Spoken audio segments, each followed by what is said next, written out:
Okay, here we've got a question in context, so I've got to figure out first of all what kind of situation this is.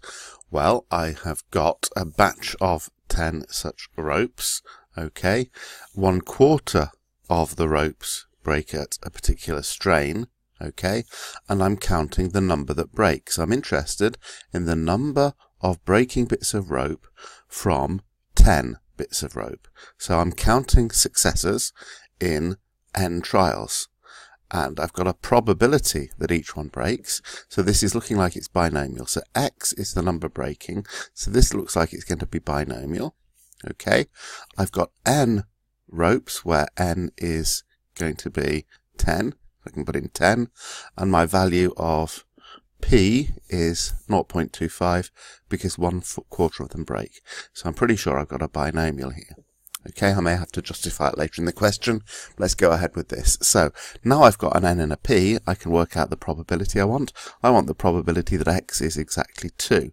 But my calculator works with less than or equal to probabilities, so I need my diagram. Put ... 10, I've got 2 and the value on either side. And I'm just interested in 2, and I'm not interested in anything else, so everything else gets crosses. My inclusion box, I have to catch that 2. But I've caught some crosses as well, so I need an exclusion box to get rid of. So I can see that what I need is the probability that x is less than or equal to 2 minus the probability that x is less than or equal to 1. So I can set this up on my calculator.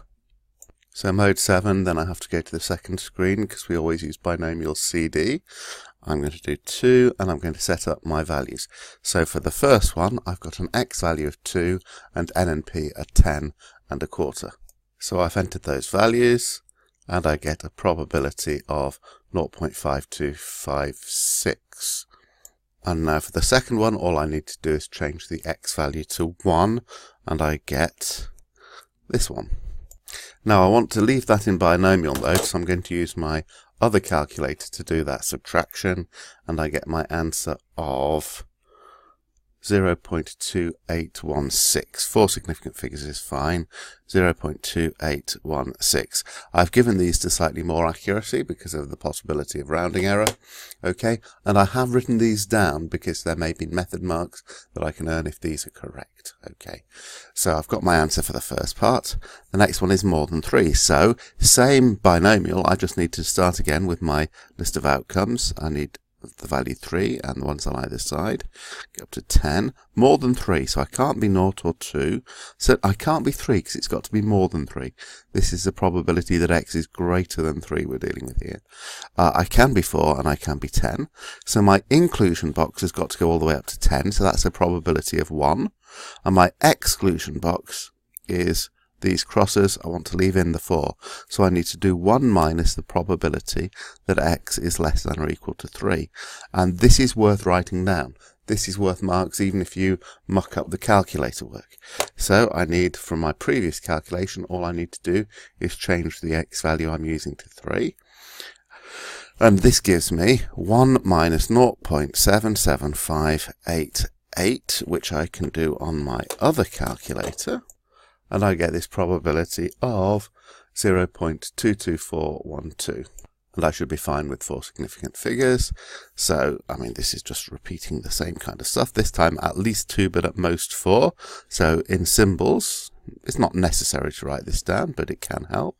At most 4 means less than or equal to 4. So things like at least and at most are inclusive ones. They're weak inequalities.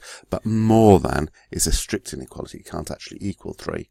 So on the diagram, I need to include values near 2. I need to include values near 4. But then I can do ... up to 10. So at least 2. So 2's allowed. 4's allowed. But these ones outside are not. Okay, so it just means it could be 2 or 3 or 4. Inclusion box includes the 4. The exclusion box gets rid of everything up to 1. So my probability equation is probability of x being less than or equal to 4 minus the probability of x being less than or equal to 1. I've done the probability of 1 before. That's another advantage of writing down your answers as you go. I haven't done less than or equal to 4 yet, so I need to change x to 4. and whoops, and the answer is 0.92187. 0.92187. Do the subtract. Here we go. We get 0.6778.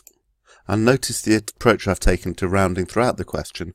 I've recorded answers to 5 significant figures and then used those, and I can trust my answers to 4 significant figures. Okay? If I'd only rounded these to 4 significant figures, I would only be able to trust the answers to 3. Okay? So that's something to get used to. Now I've got to go back and state in context an assumption. Okay, so I spotted this was a binomial situation, and I went ahead and used a binomial. The binomial situation is I'm counting the successes in n trials, in this case 10 trials, okay? Otherwise there'd have been no point. I couldn't have even set up a binomial. But why am I justified? What do I have to assume for a binomial to be correct? Well, the two main things are the probability of success has to be fixed, but this 0.25 is fixed. I know that a quarter of ropes break at this strain, so it's not that, that's not an assumption. It's given in the question, so I'll get no marks for saying that. The other one is that the trials have to be independent. At no point does it say how these 10 ropes were chosen or anything to indicate that they're independent of each other. They could all come from the same batch, and that batch could be a weaker batch than others. So in context, okay, I have to assume that the sample of ropes was selected at random. And maybe I'll get away with that. It says in context I have mentioned ropes, but it's wise to give as much detail as possible, so I can give an example of why they might not be independent. If they come from the same batch, then one rope being weak may make it likely that the others are. So I've really well and truly got into the context there, which is what you need to try and do.